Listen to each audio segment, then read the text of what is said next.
Je vous rajoute une dernière contrainte. Alors déjà, il faut pas que vous vous chevauchiez. C'est-à-dire que vous parliez l'une sur l'autre. Non, ça non. Alors ça, c'est les gens qui me disent « Ah non, ça, il n'y a vraiment aucun risque, je suis sûr qu'ils vont le faire. » Donc je vous écoute de l'autre côté. Et non, je rigole. Et après, on se fait taper sur les doigts parce qu'on a parlé par contre, non, le seul truc, c'est que, imaginez, vous vouliez répondre, vous faites ça, et en fait, attendez bien d'avoir fini le mouvement de décaler le micro. Ah oui, pour que si jamais il faut enlever un parti, ok.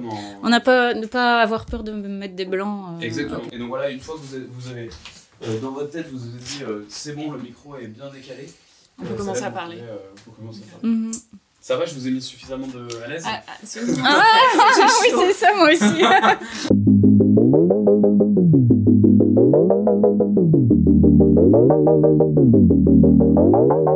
Vous écoutez Révolutions alimentaires, le podcast produit par Darwin Nutrition qui explore chaque mois les méandres de notre alimentation.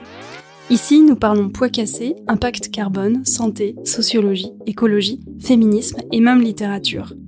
Je suis Louise Brouez, agronome et écrivaine. J'anime ce podcast avec l'aide de Mathieu Briard, Charlotte Jean et Quentin Molinier.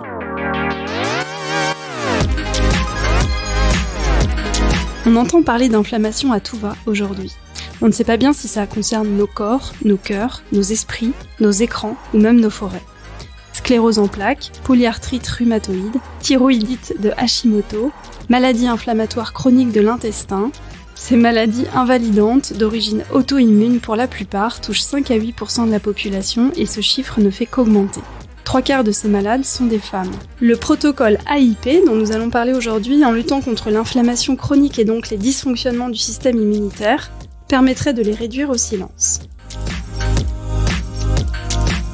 Aujourd'hui, j'ai 2 invités qui viennent de co-signer un livre aux éditions Thierry Soucard intitulé « Soigner l'auto-immunité avec le protocole AIP ». Ludie de Menten est docteur en biologie et coach santé spécialisée en nutrigénomique. Elle est atteinte de la thyroïdite de Hashimoto et de vitiligo. Sonia Seidel est nutrithérapeute et coach. Elle est atteinte d'endométriose mais aussi de la thyroïdite de Hashimoto, tout comme son fils adolescent. Bonjour Sonia, bonjour Ludie. J'ai beaucoup aimé que vous parliez ouvertement de vos maladies respectives dans votre livre. Est-ce que ce sont grâce à elles que vous avez exploré ces sujets d'immunité et d'inflammation ? Bonjour, c'est Sonia Seidel qui parle. Je devais dire qui parlait. Oui, effectivement, j'ai beaucoup parlé de ma propre expérience avec la thyroïdite de Hashimoto et celle de mon fils dans notre livre parce que elle m'a permis d'explorer le protocole AIP. Et c'est grâce à ce protocole que je suis devenue coach pour aider d'autres personnes qui souffrent de maladies auto-immunes. Ludie. Bonjour Louise. Oui, en effet. Donc j'ai souffert de la maladie de Hashimoto, la thyroïdite d'Hashimoto, toute ma vie. J'ai eu des symptômes depuis mes 12 ans et j'ai été très frustrée par le suivi médical qui était lié à cette maladie et le fait d'avoir pris conscience qu'il y avait d'autres solutions m'a fait vouloir changer de carrière et se former en tant que coach. Et puis j'ai pu me former en tant que coach AIP et mettre en pratique l'AIP pour moi-même. Et j'ai vraiment vu une énorme amélioration de ma condition, de mes symptômes grâce au protocole. Donc voilà, toutes les deux, on voulait vraiment faire connaître cette option alternative, cette autre façon de faire au public, à tout le monde, pour être sûr que les personnes puissent le choisir s'ils en avaient l'envie. Alors, rentrons dans le vif du sujet. Quel est le lien entre inflammation chronique et maladie auto-immune ? L'inflammation de base est essentielle dans le corps humain. Le corps va se défendre grâce à l'inflammation. Mais par contre, il y a un système qui va permettre à l'inflammation de revenir au repos. Ça, c'est le système normal du corps. À partir du moment où cette inflammation est en permanence excitée, le corps ne revient jamais à une phase de repos et va être en permanence stimulé. Et donc, il va stimuler une inflammation qui va devenir chronique, qui va, au final, attaquer nos cellules, parce qu'il va, c'est son but, c'est d'attaquer ce qui va pas, les cellules étrangères, les particules, les pathogènes. Donc à force d'attaquer, il va s'attaquer à nos propres cellules, va créer des dommages. Et cette inflammation va finir par devenir non gérable par le système immunitaire. Il va être en burn-out et il va s'attaquer soi-même. Ça va influencer, ça va stimuler une auto-attaque. Et à partir de ce moment-là, l'auto-immunité est en place et puis l'inflammation va maintenir cette auto-immunité en place. Et les différentes maladies auto-immunes, j'en ai cité pas mal dans l'introduction. Est-ce qu'il y en a d'autres courantes qui vous viennent à l'esprit pour que les auditeurs puissent s'identifier peut-être un peu?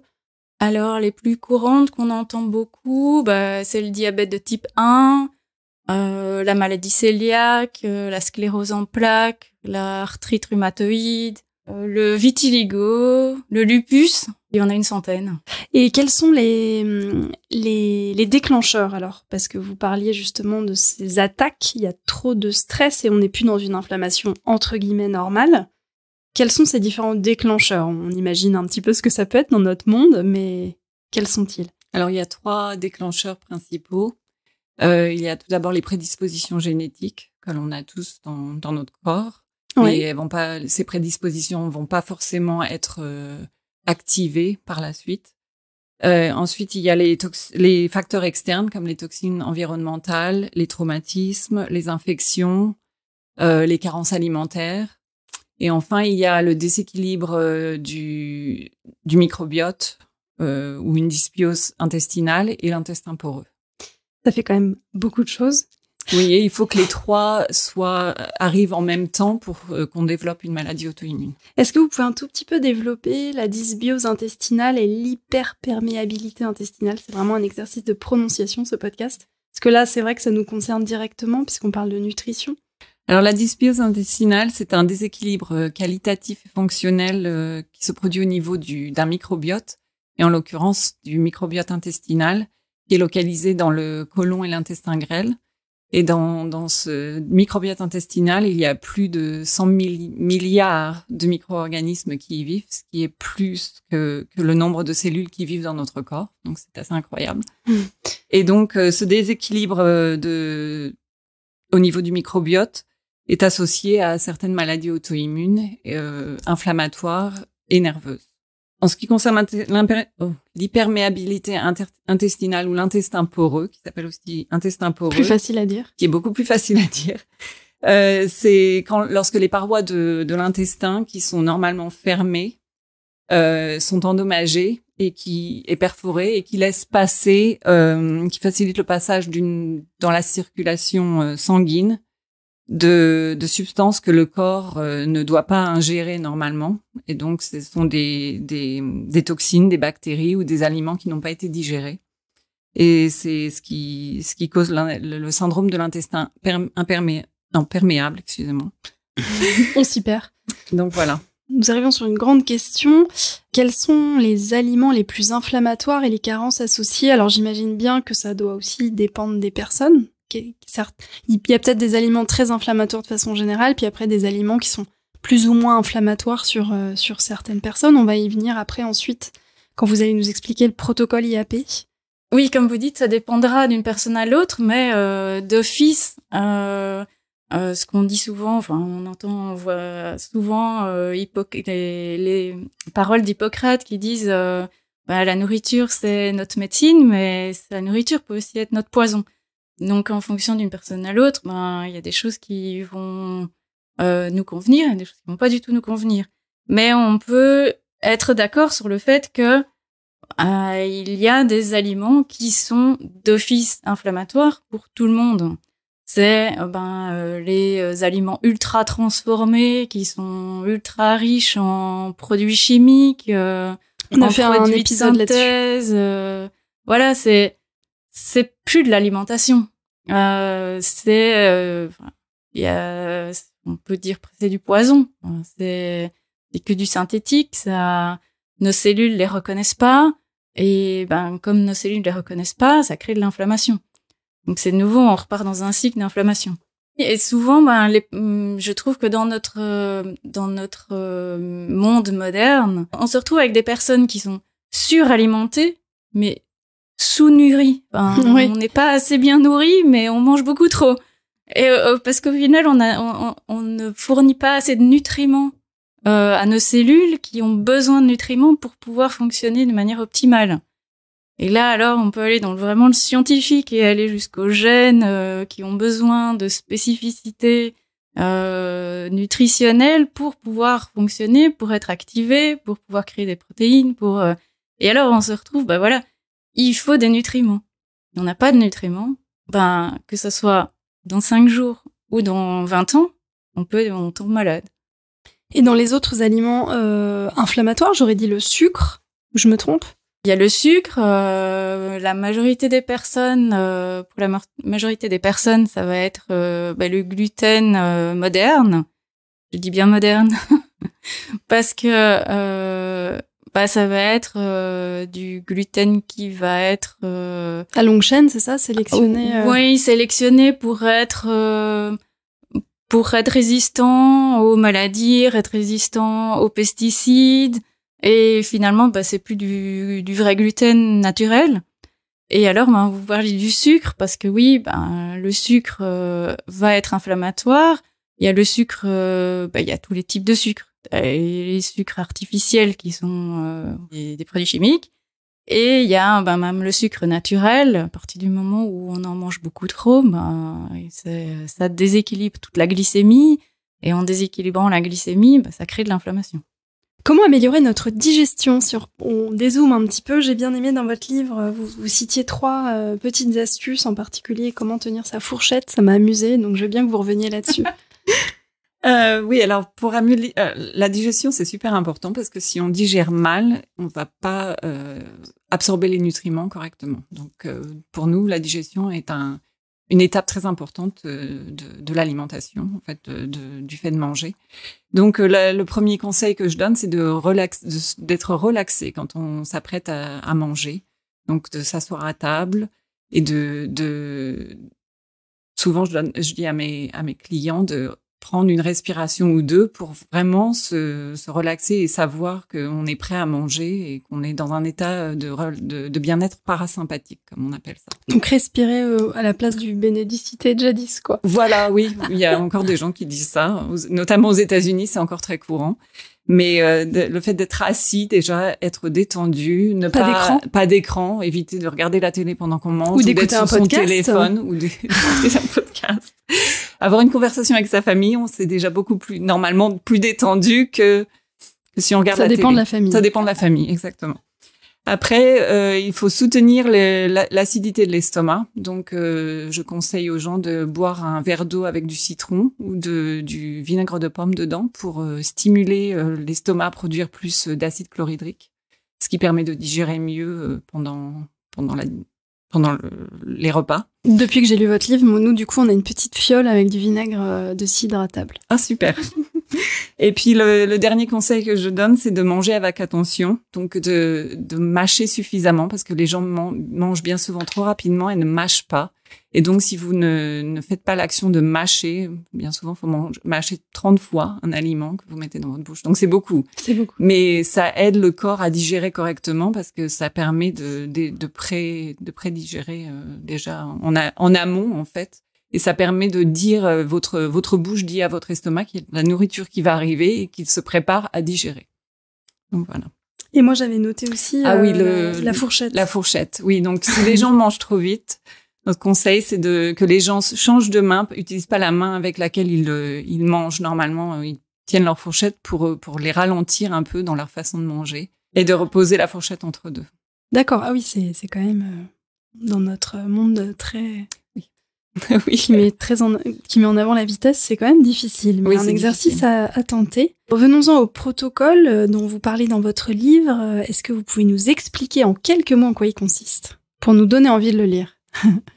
Alors, le protocole AIP, c'est une dérive de l'alimentation paléo qui a été spécialisée pour les maladies auto-immunes. Et donc, le but de l'AIP, c'est de réduire l'inflammation. Donc ça, c'est vraiment la base du protocole, c'est réduire l'inflammation. de différentes manières pour pouvoir diminuer au final les symptômes de maladies auto-immunes et retrouver une qualité de vie qui est bien meilleure et pour pouvoir profiter de sa vie, quoi, faire des choses. Et l'AIP consiste, il y a 2 parties. Donc il y a une composante alimentaire et une composante mode de vie qui est tout aussi importante que la composante alimentaire. Donc c'est pour ça que nous on n'aime pas quand on appelle ça l'AIP une diète ou un régime. Pour nous c'est pas du tout un régime, c'est un protocole qui va être mis en place, c'est un changement de mindset, c'est un changement de perception de l'alimentation, une perception de la façon dont on vit, dont on va gérer sa vie en fait. Et ça va vraiment permettre au corps de récupérer tout ce dont il a besoin pour fonctionner de manière optimale. C'est vraiment ça. J'aime bien moi dire, voilà, on est humain, mais on a des besoins spécifiques pour notre corps en tant que espèce humaine. Toutes les espèces ont leurs besoins. Notre espèce humaine a des besoins biologiques spécifiques qui doivent être apportés. Et pour l'instant, malheureusement, ils ne le sont pas et on voit une prévalence de beaucoup de maladies inflammatoires dues au fait qu'on n'apporte pas ces nutriments essentiels au fonctionnement de l'être humain, quoi. Et dans le côté mode de vie, vous parlez de gestion du stress, évidemment, sommeil, connexion à la nature, connexion aux autres. Ouais. Et mouvement aussi. Sans en faire trop. J'ai vu, voilà. Trop de sport, c'est inflammatoire. Trop de sport, c'est inflammatoire. Donc c'est quoi l'idéal? Faut marcher 1 heure par jour? Ça sera aussi dépendant d'une personne à l'autre. Ouais. On en parle dans notre livre aussi. Il est tout à fait montré que les personnes avec maladie auto-immune ont des intolérances à l'effort aussi. Donc c'est pas les gens ne sont pas fainéants parce qu'ils savent pas faire du sport. C'est que l'inflammation réduit la capacité à l'effort, mais l'effort va réduire l'inflammation. Donc bouger à son rythme, c'est déjà bouger comme on peut au début, et au fur et à mesure en ajouter un petit peu plus, mais il faut pas qu'on soit fatigué au point d'être complètement explosé à la fin du sport, parce que là c'est inflammatoire. Faut trouver sa propre limite. Voilà, et trouver le sport qu'on aime, le sport qui nous donne de l'énergie et qui nous rend heureux en fait. Moi, c'est nager dans la mer, c'est dommage, la mer est loin. Ah ouais, mais il y a moyen un petit peu de trouver. Et en ce qui concerne l'alimentation, du coup, enfin sur la composante alimentaire du protocole, comment est-ce qu'on réduit cette inflammation du coup? Alors, pour réduire l'inflammation avec la composante alimentaire, en fait, il s'agit d'éliminer les aliments qui sont inflammatoires, bien sûr, et de les éliminer temporairement, et puis de les réintroduire par la suite un par un pour voir ceux qui conviennent à chaque personne, parce que ça va pas être les mêmes pour tout le monde, bien sûr. Et puis, il faut aussi soutenir les réactions biochimiques qui combattent l'inflammation grâce à une alimentation riche en nutriments. Et aussi avec les cofacteurs essentiels pour optimiser l'action de ces nutriments. Et vous parlez du coup des aliments super-héros dans votre livre. Est-ce que vous pouvez nous les lister? Alors oui, les super-héros, c'est ceux qui fournissent le plus de nutriments par rapport à leur quantité. Qui ont la meilleure densité nutritionnelle. Voilà, c'est vraiment ceux qui ont une densité énorme par rapport à la quantité qu'on va en manger. Alors les premiers qui sont préconisés dans l'AIP, c'est les abats. Alors les abats, on parle pas souvent d'abats, toute une histoire, mais les abats sont les plus nutritifs. C'est d'ailleurs ce que les animaux vont manger en premier, et c'est ce qui est donné au chef de la bande en général. Pas au chef d'entreprise. Disons que les alphas dans un groupe animal, c'est eux qui vont avoir les abats parce que ce sont les plus nutritifs. Et après, ce sera les petits et puis ça sera les autres.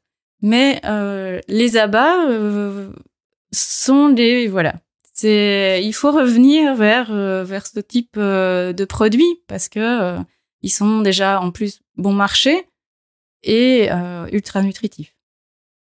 Alors les produits de la mer, ceux-là vont vous permettre vont procurer les acides gras essentiels oméga 3 et ce sont les produits de la mer qui fournissent la forme active de ces oméga 3 qui vont être directement utilisables par le corps. Contrairement aux végétaux, ouais. Contrairement aux oméga 3 qu'on trouve dans les végétaux qui doivent être transformés. Et quand ils sont transformés, on obtient que, je pense, 10 à 30% des oméga 3 actifs après transformation, alors que les produits de la mer vont vous fournir 100% des oméga 3 directement actifs. Les crucifères vont être anti-inflammatoires. Les champignons sont très riches en vitamine D, qui sont difficiles à trouver dans l'alimentation, et en fibres très spécifiques qui va aider aussi la digestion. Les légumes-feuilles vont permettre de fournir le calcium, puisque on réduit les produits laitiers, donc le calcium peut être trouvé en très grande quantité dans les légumes-feuilles. Moi, je prends beaucoup de graines de sésame pour le calcium, mais vous, du coup, dans le protocole, vous conseillez, en tout cas pour ceux qui veulent aller loin et qui ont une maladie auto-immune, de plutôt enlever dans la phase d'élimination tout ce qui est graines. Donc, oui, c'est ça. Oui, le sésame, voilà. On le trouve dans les légumes-feuilles. Alors oui, les légumes-feuilles sont en fait beaucoup plus riches en calcium que les produits laitiers. On pourrait croire le contraire, mais c'est parce que c'est pas bien mis en avant. Parce qu'il y a des lobbies, peut-être. Voilà. Alors, le bouillon d'os va être riche en collagène et en acides aminés et va pouvoir réparer l'intestin poreux et qui sera aussi très utile pour les articulations, les os, et si en cas de, on en parlait, en cas de ménopause, ça sera un très bon produit pour réduire les risques d'ostéoporose, par exemple. Et nous avons aussi les produits fermentés qui seront riches en probiotiques, qui vont aussi permettre de régulariser, de rééquilibrer le microbiote. Et les derniers que nous on aime bien aussi, c'est les herbes et les épices, parce que premièrement, ils sont très très riches en anti-inflammatoires, les terpénoïdes, la quercétine, le curcumine, et en plus ils donnent très bon goût à votre alimentation, donc il faut vraiment pas s'en priver. Ne pas jeter ces fans de radis, mais les couper en tout petits bouts et les parsemer sa cuisine. Ces petits plats vont permettre de booster les nutriments dans ces plats. Alors aujourd'hui, on enregistre le 31e épisode, si je me trompe pas. Je crois qu'on a fait pratiquement des épisodes sur chacun des grands aliments, enfin des grandes catégories d'aliments que vous avez cités. Pas sur les abats, donc on va peut-être songer à faire un numéro spécial abats et puis spécial légumes-feuilles. Pour avancer, peut-être nous parler des grands principes d'une assiette suivant votre protocole. Oui, alors l'assiette AIP, elle se compose essentiellement, donc la moitié devrait être composée de légumes. Donc les légumes ont une grande importance dans le protocole AIP. Généralement, on préconise 8 à 9 portions de légumes par jour. Donc les gens, quand je leur dis ça, ils me regardent avec des yeux tout ronds à me dire « mais c'est pas possible de manger autant de légumes en une journée ». Mais si, parce que par exemple, si vous prenez des légumes feuilles et que vous les cuisez, forcément les légumes feuilles crus prennent un volume assez important. Une fois cuits, il y a presque plus rien, quoi. Donc, c'est très facile d'arriver à une quantité de 8 à 9 portions de légumes. Ensuite, les protéines sont aussi très importantes. Donc, nous préconisons d'utiliser à peu près la taille de la paume de la main en protéines par repas animal. Protéines animales, oui. Protéines animales qui sont très importante parce qu'on n'utilise pas de protéines végétales dans le protocole. Oui, ça c'est dans votre phase d'élimination dont on parlait tout à l'heure, donc qui est quand même très spécifique sur ces maladies auto-immunes où vous proposez pendant 3 mois de supprimer des aliments potentiellement qui provoquent cette réaction inflammatoire. Donc vous proposez d'enlever les légumineuses, les céréales et après de les réintroduire en douceur. Tout ça est bien expliqué. Mais on va peut-être pas s'étendre sur cette partie-là spécifique et continuer sur l'assiette idéale. Voilà. Et ensuite, il y a les bonnes graisses qui sont importantes, comme l'huile d'olive, l'huile d'avocat, les graisses animales sont importantes aussi. Et ensuite, il y a les aliments curatifs, comme les légumes fermentés, les abats, le bouillon d'os, les fruits, et le miel, le sirop d'érable et tout ça. Donc ça c'est ce qu'on ajoute par petit peu tout au long de la journée. On ne mange pas en grande quantité non plus, quoi. On parlait de cette phase d'élimination. Juste en dire un petit mot peut-être pour les auditeurs. Comment se passe la phase de réintroduction ? En tout cas pour les personnes qui sont atteintes de maladies auto-immunes, qui voudraient aller jusque-là. Comment on réintroduit finalement les aliments en douceur ? Alors d'abord, je pense qu'on n'en a pas parlé, mais juste d'abord, donc il y a 3 étapes dans l'AIP. Dans la composante alimentaire, il y a d'abord une étape de transition de l'alimentation actuelle vers la phase d'élimination. Et là, on élimine petit à petit les aliments qui sont considérés inflammatoires et qui sont à éliminer dans l'AIP. Nous, on conseille en 6 semaines un repas à la fois, et ça, c'est vraiment ce qu'on détaille dans le livre, pour arriver à une phase d'élimination où, voilà, on a enlevé tous les aliments inflammatoires et on va pouvoir commencer à faire un reset de notre corps. Et là, on conseille une période de 30 jours à 90 jours, ou parfois plus, jusqu'au moment où on arrive à une phase où on se sent bien. Moi, j'aime bien l'analogie où on se retrouve dans une pièce complètement bondée et on ne sait plus comment on s'appelle, tellement il y a du bruit autour de nous. Alors, on fait sortir tout le monde, sauf les gens à qui qu'on aime. Voilà, on sait qu'on aime ces gens-là, on les garde près de soi, ils nous soutiennent et on vire tous les autres. Et puis, on les fait revenir un à un dans la pièce et on les écoute. Et si la personne nous chuchote, en fait, elle est bien cette personne-là, elle me convient, tu peux faire partie de ma vie. J'aurais dû vous chuchoter depuis le début de l'émission, en fait. Et si une autre personne commence à hurler dessus, super désagréable, on n'en veut pas de celle-là. Donc, peut-être qu'un jour, si t'es agréable, tu pourras revenir.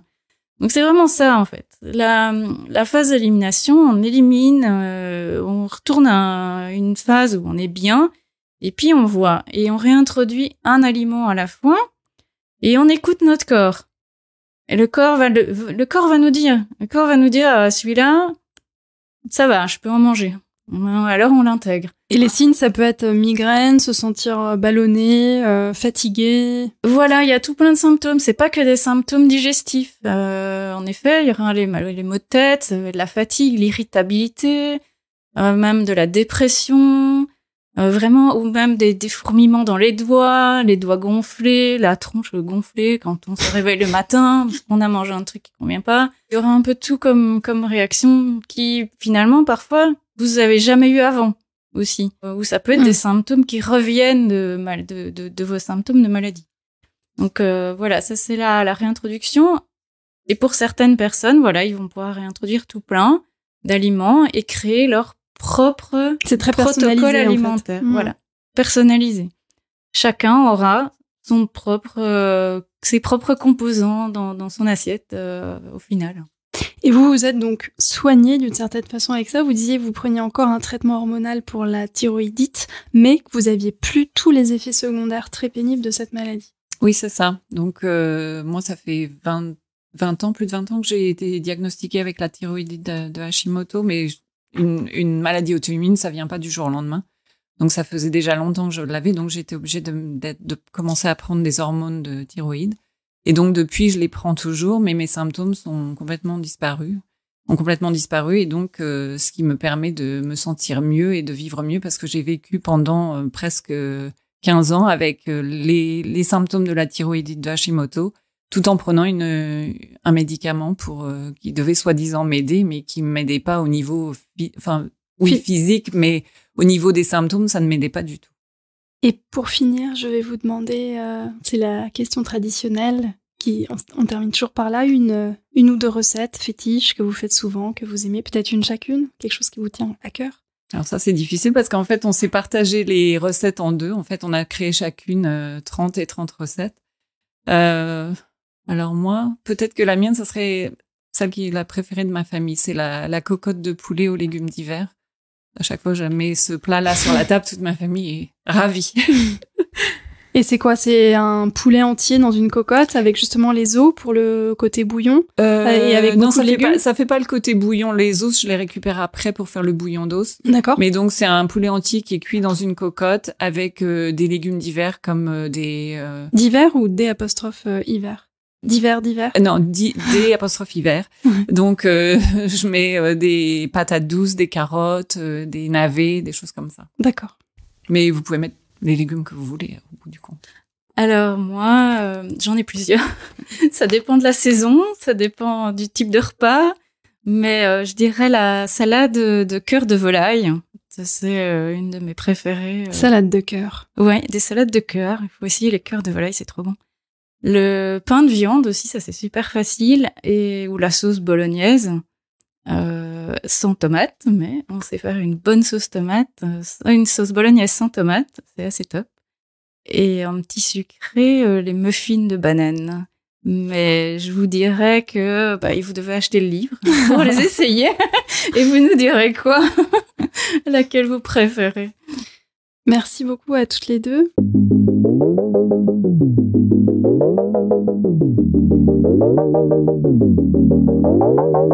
Merci d'avoir écouté cet épisode du podcast Révolutions alimentaires. Merci à Ludie, merci à Sonia d'être venue nous éclairer tout en nous désinflammant. Si vous avez aimé cet épisode, pensez vous abonner, à nous laisser vos commentaires. À très bientôt.